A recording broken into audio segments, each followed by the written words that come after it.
ikut hari-hari.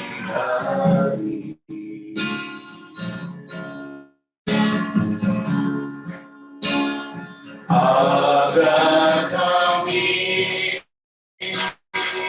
beroleh hati bijaksana,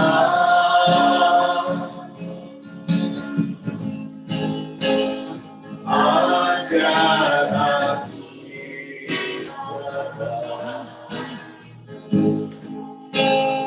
hidup dalam terangmu, agar semua rencanamu digenapi.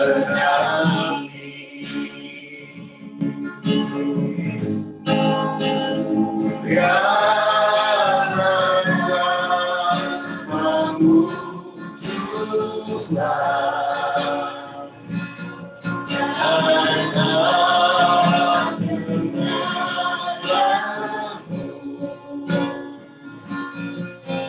hidup kami di setiap waktu. Besar arti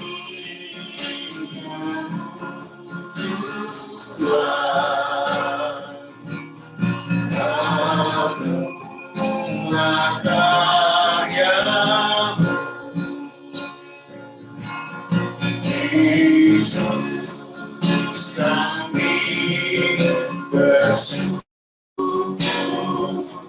padamu.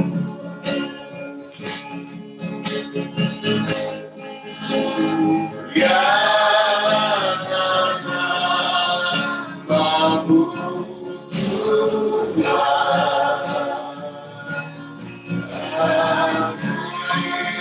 membutuhkan jalan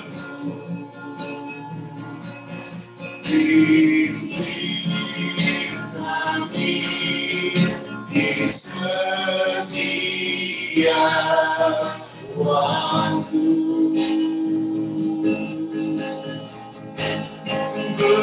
Besar setiamu Tuhan, genapilah karya-Mu. Yesus kami bersyukur padamu. Yesus bersyukur padamu. Yesus kami bersyukur padamu. Yesus bersyukur padamu. Yesus kami bersyukur padamu.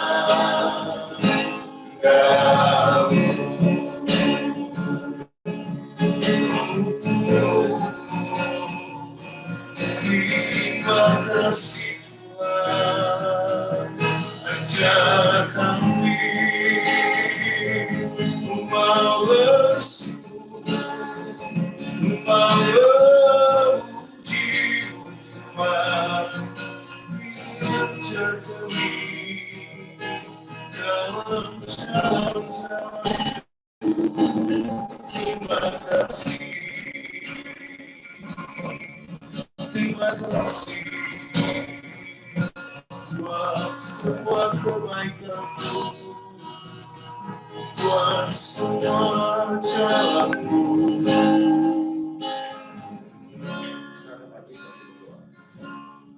Serahkan buat diri dalam doa.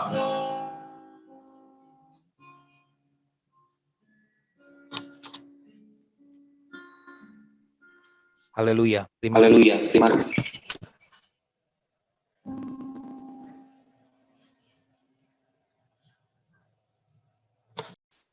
Terima kasih Tuhan untuk kasih dan anugerah-Mu kepada setiap kami Engkau memberkati kami untuk kami dapat berkumpul dalam ruangan ini, ruangan Zoom meeting. Walaupun kami berjauhan, berlainan kota, namun kami percaya hadirat Tuhan menyatukan kami semua. Percaya ini juga bukan eh,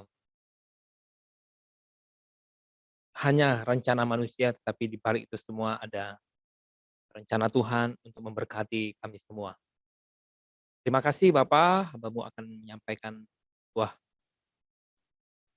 kebenaran tentang sejarah Pentakosta. Dalam keterbatasan hamba-Mu, Tuhan berbicara pada setiap anak-anak-Mu di tempat ini, agar melalui kisah sejarah ini dapat memotivasi, bahkan mengkoreksi kami, bahkan memberikan edukasi pada setiap kami, agar kami dapat terus berjalan dalam kehendak-Mu, secara khusus untuk menjadi alat Tuhan untuk mengalirkan pembangunan rohani di masa kami. Terima kasih Bapa, terpujilah nama-Mu. Di dalam nama Tuhan Yesus, kami berdoa dan mengucap syukur. Haleluya. Amin. Amin.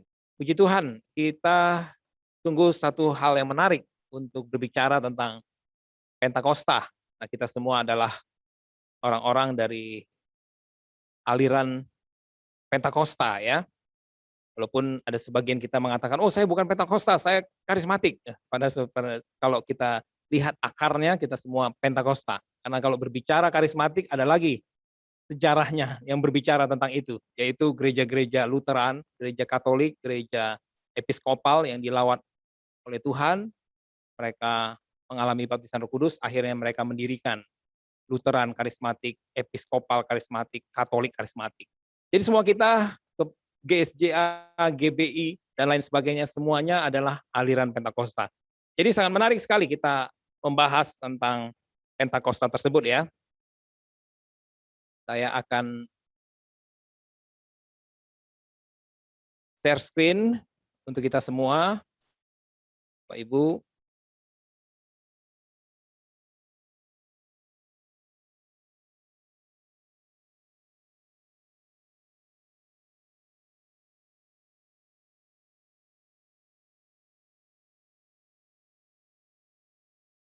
Oke, baik. Puji Tuhan. Pentakosta. Jadi malam hari ini kita berbicara tentang sejarah. Sejarah itu sendiri sangat berguna bagi kita dalam kehidupan rohani kita. Karena kalau kita telusuri etimologi dari kata sejarah itu berasal dari kata Yunani, historia. Historia artinya mengusut. Jadi sebuah pengetahuan yang didapat dari penyelidikan, penelitian. Nah, itu arti sejarah dalam bahasa Yunani, historia, yang akhirnya menjadi bahasa Inggris, diadopsi oleh orang Inggris menjadi history.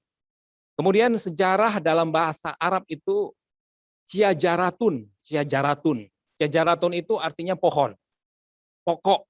Ya. Jadi kalau kita belajar tentang sejarah, kita menelusuri pohonnya, kita menelusuri pokoknya. Alkitab berkata bahwa Yesus adalah pokok anggur dan kita adalah ranting-rantingnya. Jadi pada saat kita belajar tentang sejarah gereja, termasuk di dalamnya sejarah Pentakosta, ternyata kita menelusuri pokok kita, pohon kita, sumber kita, yaitu Yesus Kristus. Pada saat kita belajar tentang sejarah, kita menelusuri jejak kaki Tuhan dari abad ke abad, dari sejak gereja mula-mula sampai pada saat ini, termasuk Pentakosta. Nah, saudara-saudara, kita tidak bisa melupakan kata Pentakosta itu dari sejarah awalnya, yaitu salah satu hari raya umat Yahudi, yaitu Hag Shavuot, ya, Hag Shavuot dalam bahasa Israel, dan Pentakosta dalam bahasa Yunani yang artinya 50. Kita tidak bisa melupakan hal ini. Nah, sejarah hari Pentakosta khususnya umat Yahudi adalah sebuah hari raya pengucapan syukur bagi bangsa Israel atas hasil panen gandum. Dan di hari Pentakosta juga dipercaya, diyakini bahwa itu adalah turunnya 10 perintah Tuhan melalui Nabi Musa. Ya, jadi perhitungannya dari hari Paskah. Kalau hari Paskah zaman Perjanjian Lama adalah pada saat orang Israel pada saat itu dibebaskan dari perbudakan orang Mesir, ya.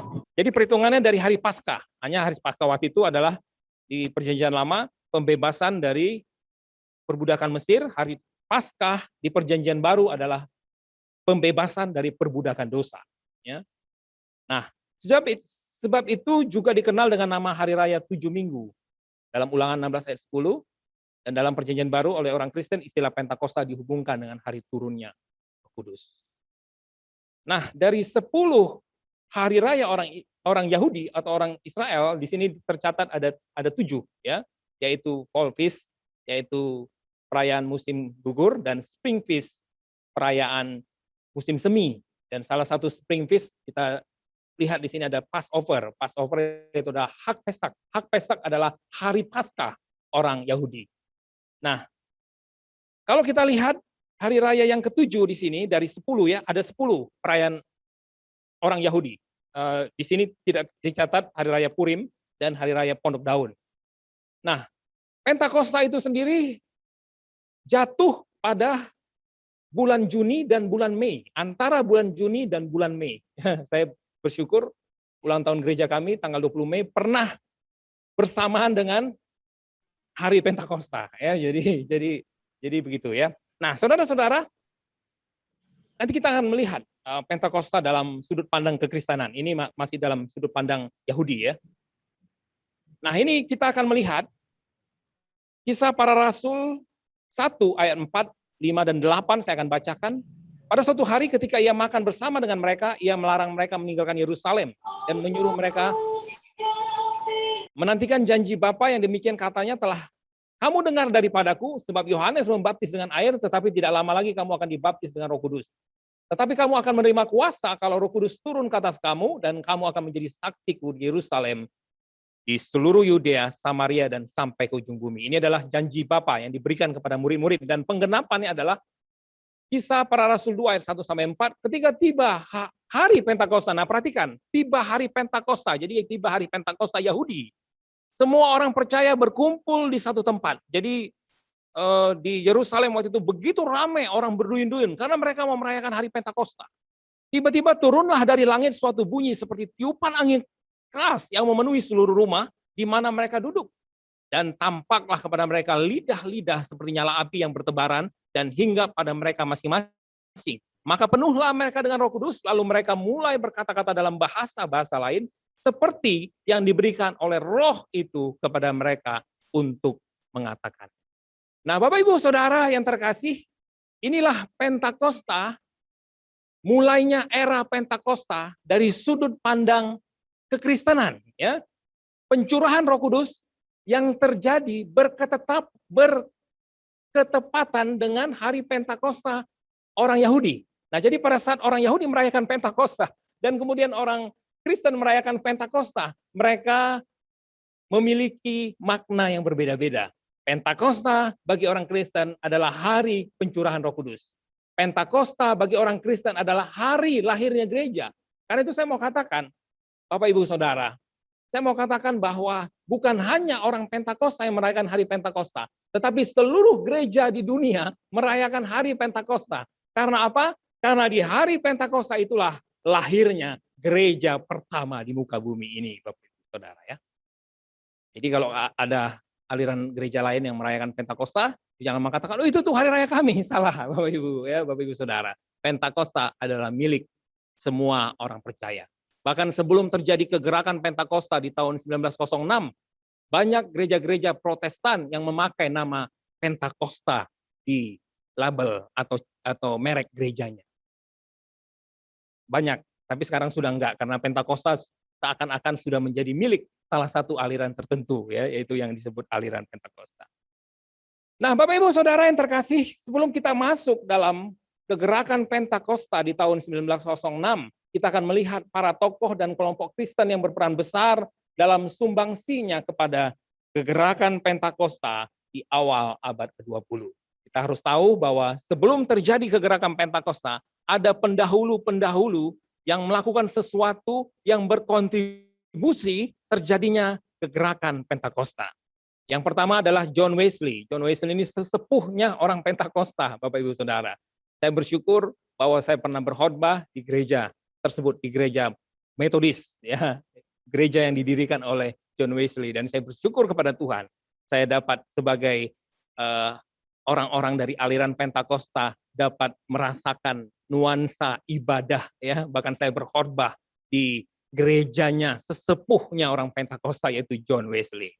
Wesley hidup di abad ke-18, tokoh Metodis dan gerakan penyucian Holiness Movement. Jadi Bapak Ibu Saudara yang terkasih, John Wesley lah yang membuka jalan, karena John Wesley mempunyai ajaran yang bernama second blessing atau berkat kedua, atau yang disebut dengan entire sanctification atau kekudusan seluruhnya, ya. Kekudusan seluruhnya. Jadi John Wesley meyakini bahwa selain keselamatan ada berkat kedua, yaitu second blessing, yang akhirnya disebut oleh para pengikutnya sebagai baptisan Roh Kudus. Walaupun setelah di masa selanjutnya orang-orang Pentakosta menemukan bahwa baptisan Roh Kudus bukanlah yang dimaksud oleh John Wesley. Tetapi John Wesley pada saat itu meyakini dan para pengikutnya bahwa baptisan Roh Kudus adalah di mana orang percaya masuk kepada level yang lebih tinggi lagi, yaitu kekudusan. Itulah yang disebut second blessing atau entire sanctification. Kemudian ada Edward Irving. Edward Irving seorang pendeta dari Presbyterian Church di London. Juga dia menemukan bahwa adanya baptisan Roh Kudus, dia menemukan adanya karunia-karunia roh. Walaupun pada akhirnya gara-gara demikian Edward Irving diusir dari gerejanya dan dia mendirikan gereja baru. Tapi Edward Irving juga memberikan kontribusi bagi kegerakan Pentakosta di kemudian hari, khususnya di Skotlandia. Nah, kemudian kita melihat ada nama D.L. Moody. Ini adalah tokoh gereja yang sangat terkenal, tokoh Protestan yang sangat terkenal. Tetapi ternyata D.L. Moody bercerita bagaimana dua orang wanita dari anggota gereja Metodis yang berdoa baptisan Roh Kudus untuknya.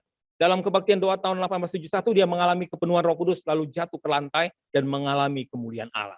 Jadi banyak hal-hal ini ditutup-tutupi.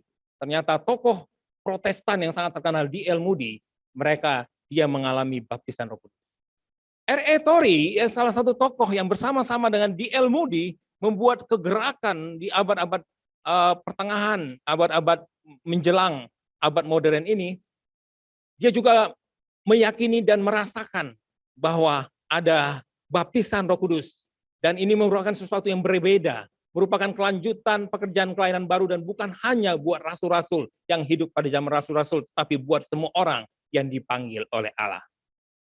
Kemudian pengalaman-pengalaman ini terus berkembang kepada tokoh revival seperti Fletcher, George Whitefield, Charles Finney, Hubert Palmer, dan lainnya. Bahkan suatu pengalaman yang dahsyat dialami di suatu camp meeting di Kentucky tahun 1801 yang dihadiri 25.000 orang, kebanyakan dari Presbyterian dan Methodist. Di sana banyak yang bertobat dan mengalami manifestasi seperti Holy Laugh, ya, tawa kudus, dan Holy Dance, tarian kudus. Saudara-saudara, itu terjadi di sebuah camp meeting di Kentucky. Terjadi juga camp meeting yang diadakan di Cherokee County, North Carolina tahun 1896 yang dipimpin oleh William F. Bryan.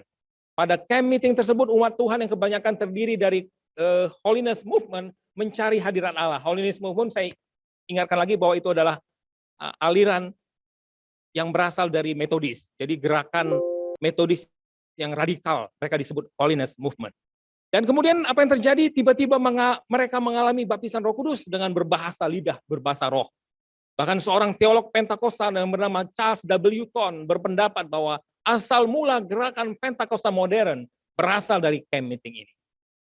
Semua kita meyakini, kita tahu dalam sejarah gerakan Pentakosta berasal dari Azusa Street yang dipimpin oleh William Seymour. Tetapi ada satu teolog Pentakosta yang mengatakan kegerakan Pentakosta berasal dari camp meeting di Cherokee County. Sebelum orang-orang mengalami baptisan Roh Kudus di Azusa Street, orang-orang di Cherokee County sudah mengalami baptisan Roh Kudus. Itu sebabnya pada saat orang-orang Pentakosta merayakan bahwa hari Pentakosta sedunia, hari pencurahan Roh Kudus, sudah sekitar 115 tahun yang lalu. Tetapi ternyata, saudara-saudara, orang-orang di Cherokee County sudah merayakan hal itu 126 tahun yang lalu. Nah, Bapak Ibu Saudara, itu tadi tokoh-tokoh yang mendahului, yang berkontribusi terhadap lahirnya gerakan Pentakosta modern. Gerakan Pentakosta modern, Bapak Ibu Saudara, figur utama lahirnya adalah Charles Fox Parham. Charles Fox Parham adalah seorang Metodis, seorang yang dipengaruhi oleh gerakan kekudusan, Holiness Movement. Pada saat usia 13 tahun dia sakit-sakitan dan ibunya meninggal, Bapak Ibu Saudara. Namun dia dibawa di dalam suatu pertobatan oleh gereja, oleh pendeta dari aliran Metodis, Bapak Ibu Saudara.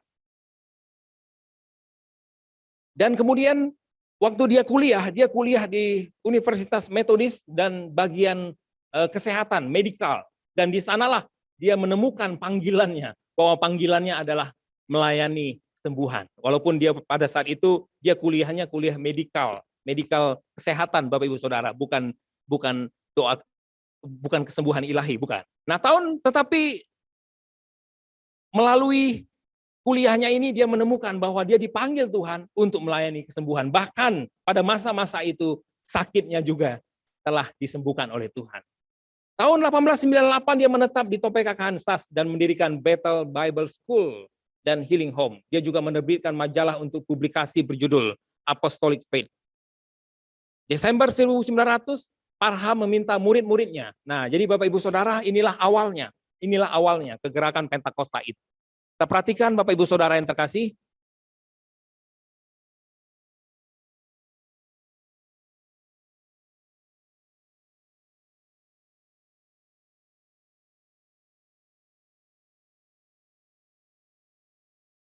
Nah, Parham meminta murid-muridnya di sekolah Alkitab itu untuk menyelidiki kitab suci, khususnya tentang tanda utama baptisan Roh Kudus.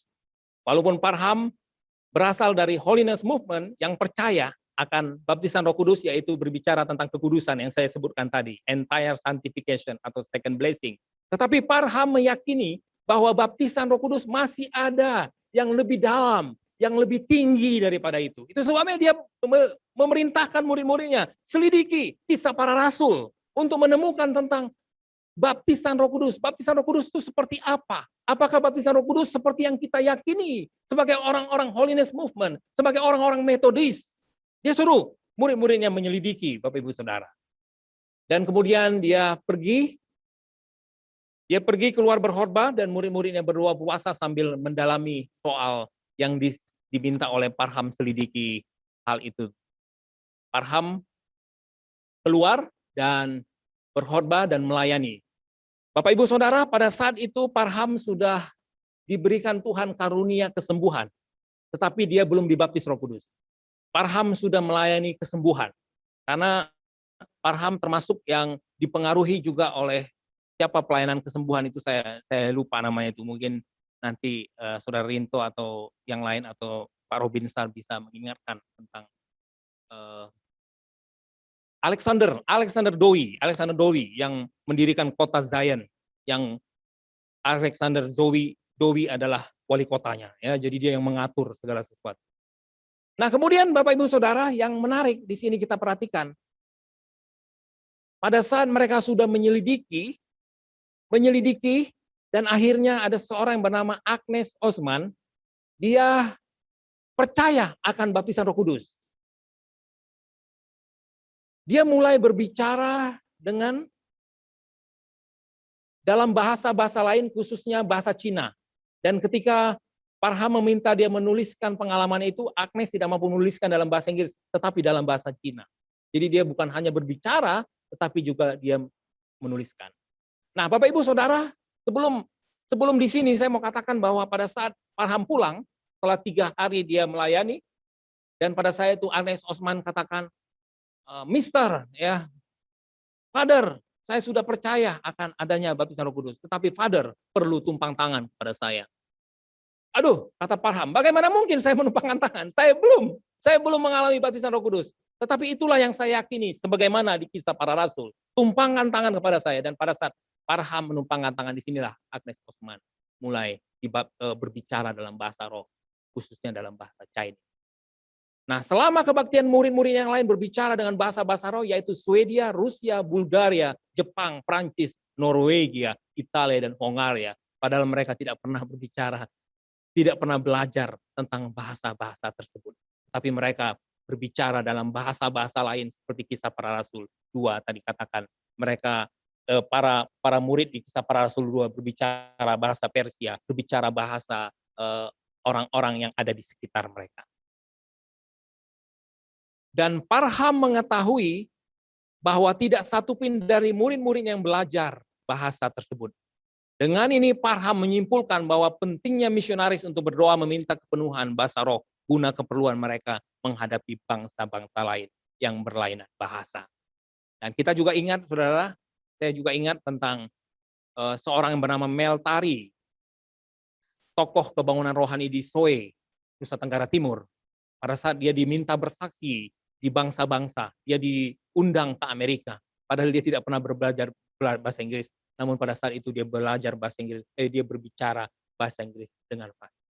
Walaupun sekarang Meltari tinggal di Inggris dan dia sudah memang lancar berbahasa Inggris, tetapi pada saat itu dia lancar berbahasa Inggris walaupun dia tidak pernah belajar.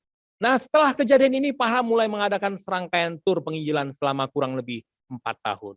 Dan tahun 1905, ya ini detik-detik menjelang terjadinya kegerakan besar, Bapak Ibu Saudara. Tahun 1905 dia mendirikan sekolah Alkitab di Houston, Texas. Dan murid-muridnya hanya 25 orang. Dan salah satunya bernama William Joseph Seymour, Bapak Ibu Saudara. Siapakah William Joseph Seymour? William Joseph Seymour lahir dari keluarga mantan budak. Seorang yang gemuk pendek dan buta di salah satu matanya. Lahir dari keluarga mantan budak, seorang yang gemuk pendek dan buta di salah satu matanya. Saya percaya setiap kita, Bapak Ibu Saudara, tidak ada yang buta ya, seperti William Seymour. Tetapi walaupun William Seymour buta salah satu matanya, tetapi dia tidak buta secara rohani. Dia menjadi pendeta ya pada saat dia selesai sekolah kitab itu, dan dia menyelesaikan sekolah Alkitab itu tanpa dia mengalami yang namanya baptisan Roh Kudus. Dia belum berbahasa roh, tetapi dia percaya bahwa baptisan Roh Kudus itu ada. Kemudian dia diundang seorang bernama Lucy Farrow di Independent Holiness Movement. Dia diundang di sana, dan kemudian kebaktian perdana Seymour di rumah Owen Lee, kemudian pindah ke keluarga Richard dan Ruth Asbury di North Bonnie Brae Street di tahun 1906. Nah, Bapak Ibu, saat kebaktian di rumah itu banyak yang mengalami kepenuhan Roh Kudus. Sekali lagi, William Seymour belum mengalami baptisan Roh Kudus, tetapi dia mengajarkan tentang baptisan Roh Kudus. Dan pada saat dia mengajarkan tentang baptisan Roh Kudus, banyak orang yang dibaptis oleh Roh Kudus. Dan kemudian Bapak Ibu Saudara, pada saat itu berita tersebut tersebar ke tetangga-tetangga yang ingin melihat apa yang terjadi. Dan saat mereka berkumpul di luar, maka jemaat dari rumah tersebut keluar untuk memberitakan Injil kepada mereka, dan banyak dari tetangga tersebut juga yang dipenuhi Roh Kudus. Nah, jadi Bapak Ibu Saudara, peristiwanya mirip dengan Kisah Para Rasul 2. Pada saat mereka bertanya, apa yang terjadi? Dan kemudian Petrus berkhotbah menyampaikan, apa yang kami alami adalah karena ini, bla bla bla bla bla, dan kemudian mereka juga dibaptis Roh Kudus. Dan mirip yang terjadi pada saat itu, tetangga-tetangga merasa kebisingan, kok ribut kali mereka ini. Dan mereka datang, apa yang terjadi di sini sih, kok kalian ribut kali? Dan pada saat itu jemaat-jemaat yang ada di dalam keluar, dan mereka memberitakan Injil dan memberitakan tentang Roh Kudus, dan kemudian mereka juga dibaptis oleh Roh Kudus. Nah, Bapak Ibu Saudara, kalau kita berbicara tentang sejarah Pentakosta, kita juga pasti akan belajar tentang hal ini. Nah, salah satu dari jemaat yang hadir adalah Jenny Moore, yang kemudian hari menjadi istri Seymour. Jenny dalam naungan kuasa Allah bermain piano sambil memuji Tuhan, sekalipun dia tidak pernah belajar akan piano. Jenny ketika kembali beribadah di gereja di First New Testament Church dan berbahasa roh, di sana akhirnya dia tidak diterima dan akhirnya ditolak. Kejadian pada tanggal 9 April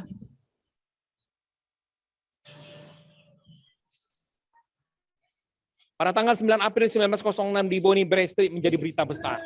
Banyak denominasi gereja-gereja lain ikut hadir dalam kebaktian tersebut. Banyak berbahasa roh dan berjatuhan.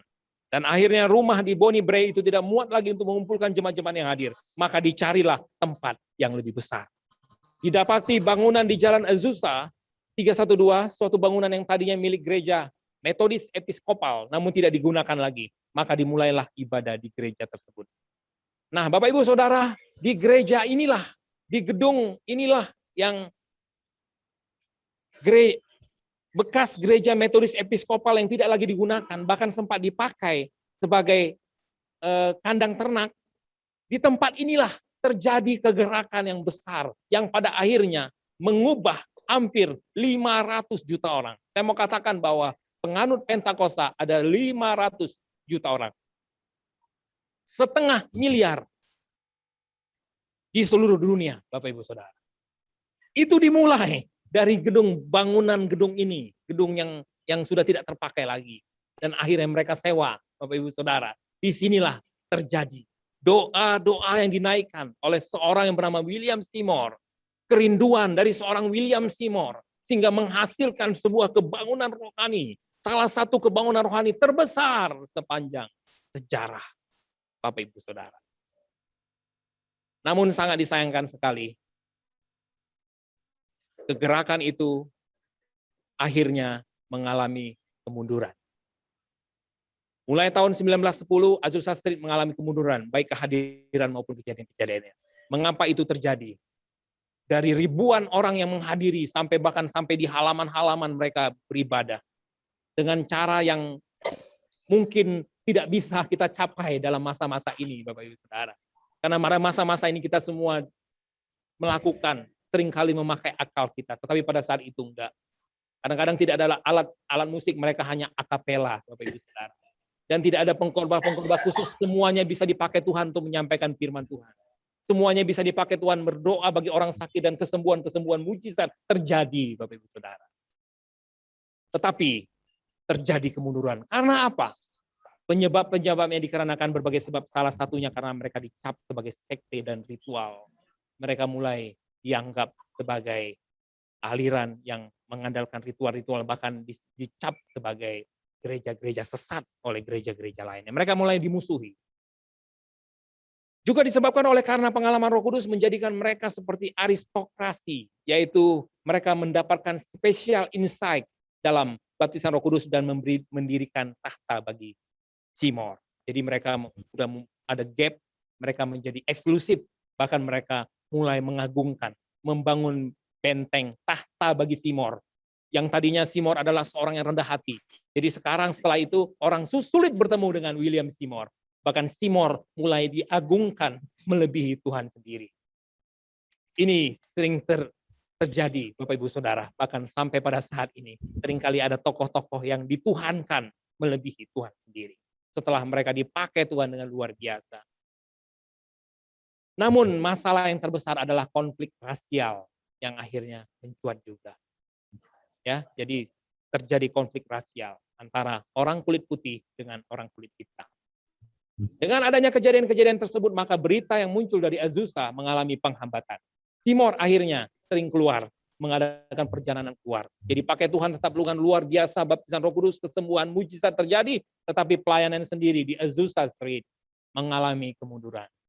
Dan di tahun 1911, yang hadir di kebaktian Azusa hanya beberapa orang, kebanyakan mereka adalah warga Afro-Amerika. Jadi Bapak Ibu Saudara, pelayanan Azusa Street hanya bertahan 5 tahun dan kemudian akhirnya tutup. Tetapi kegerakan Pentakosta, Bapak Ibu Saudara, masih berlangsung sampai pada saat ini. Masih terjadi sampai pada saat ini. Ada sejarah-sejarah yang bagian-bagian yang lain, ya. Saya pernah mengupload video tentang kegerakan Pentakosta ini yang semuanya memakan waktu sekitar 1,5 jam. Dan puji Tuhan, di view 3.700 orang sudah view video itu. Sayang sekali akun YouTube saya dihack orang, jadi itu bukan akun YouTube saya, Bapak Ibu Saudara. JM Tobing bukan lagi akun YouTube saya. Tetapi di sana saya mencatat, Bapak Ibu Saudara, saya menyampaikan Dari beberapa buku yang saya kutip, saya menyampaikan tentang kegerakan Pentakosta dan sampai pada akhirnya dari Azusa Street ke seluruh Amerika, dari Amerika ke seluruh dunia sampai kepada Indonesia. Di situ lengkap, Bapak Saudara. Tetapi yang pada malam hari ini saya hanya menyampaikan sampai kepada Azusa Street saja. Dan dari sinilah kegerakan Pentakosta dimulai, Bapak Ibu Saudara. Nah, apa yang kita dapatkan dari kisah sejarah ini? Yang pertama, kita melihat perbuatan tangan Tuhan pada umat manusia. Yang kedua, kita melihat pemakaian Tuhan yang luar biasa kepada orang biasa. Sehingga tidak menutup kemungkinan saya dan saudara. Tidak menutup kemungkinan seorang Rintowanto Sianturi dipakai Tuhan dengan luar biasa. Pada saat dia memiliki kerinduan yang sama seperti William Seymour. Dan kita juga melihat dampak dari kebangunan rohani yang mengubah manusia. Bahkan adalah salah satu kisah bagaimana ada seorang penjahat yang diutus, seorang pembunuh bayaran diutus untuk masuk dari itu dan kemudian diminta untuk menembak William Seymour. Karena ada orang-orang yang tidak senang akan popularitas William Seymour yang semakin menjulang tinggi. Dia diminta untuk menembak William Seymour. Tetapi apa yang terjadi, Bapak Ibu Saudara? Dia bertobat, dia menangis, itu dia menyerahkan pistolnya di altar, Bapak Ibu Saudara. Dampak kebangunan rohani mengubah. Kita rindukan akan hal ini. Namun Bapak Ibu Saudara, kita juga melihat dampak buruk dari perpecahan umat Tuhan. Konflik rasial seperti yang saya katakan tadi akhirnya membuat pelayanan Azusa Street terpecah dan tutup. Walaupun dampaknya masih terjadi. Puji Tuhan Bapak Ibu Saudara yang terkasih. Inilah yang dapat saya sampaikan tentang sedikit dari gerakan Pentakosta Bapak Ibu Saudara ya. Dan mungkin Bapak Ibu Saudara agak tergelitik dengan hal ini karena kita mendengar akhir-akhir ini juga ada sebuah kerinduan ya yang bernama gerakan Pentakosta ketiga